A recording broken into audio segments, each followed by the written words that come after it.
So guys, there we have a simple code here. We are using the millis function to generate a delay here. The delay is 2000 and this is the command it should keep on displaying after every 2000 delays. So let me show you how it's working.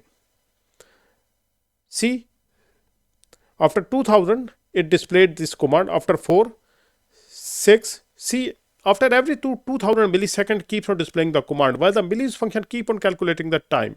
So let me stop the auto scroll and we go up. Okay, see, after 2000 1999 it displayed this command that we just are using for the testing purpose. Now next should be after 4. See, after 4 it displayed this again.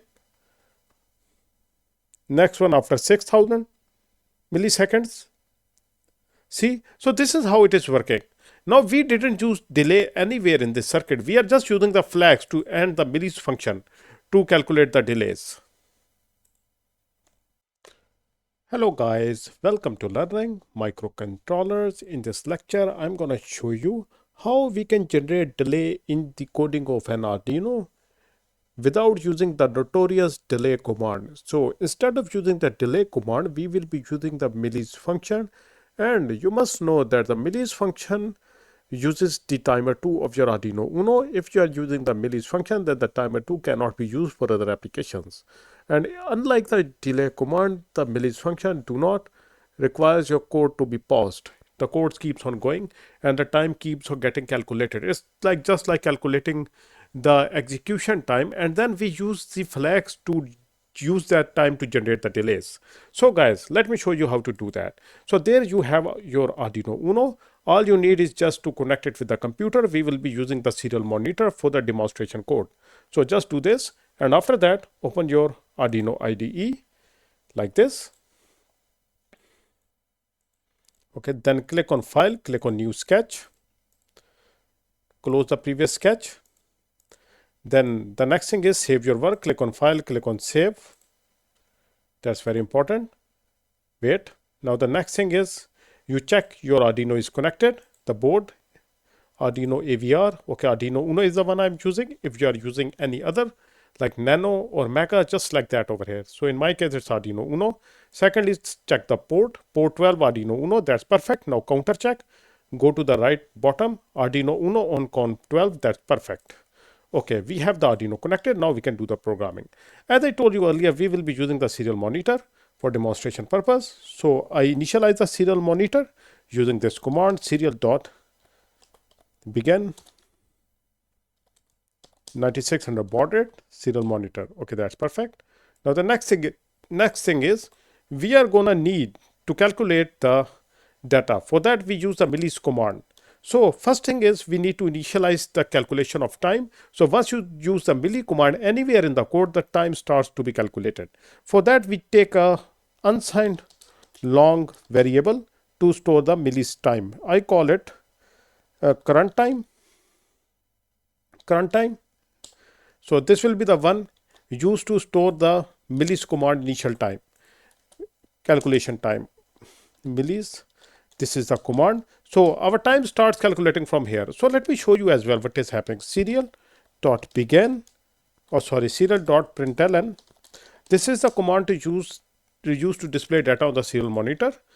Current time. Now let me show you what is the current time. I upload the code. How the millis function work. Okay, there you go. We click on serial monitor.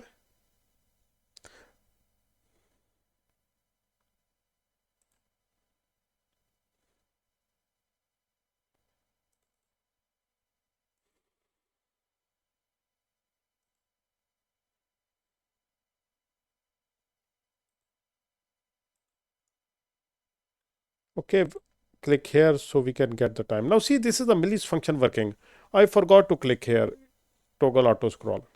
See, it is just calculating the time forever. That is what the milli function do. This will not stop. Even if I give delay in the code, the calculation time will remain the same while this may change.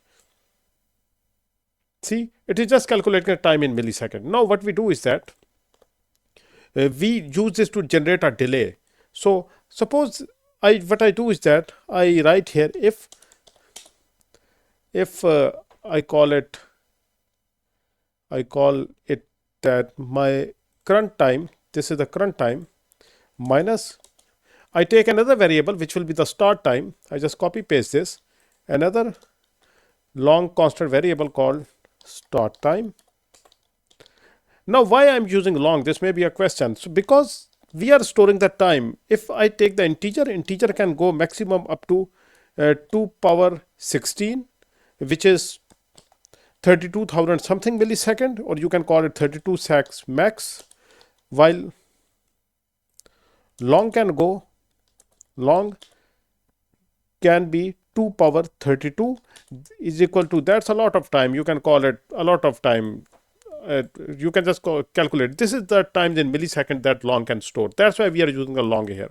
So now for this start time, I make it equal to 0.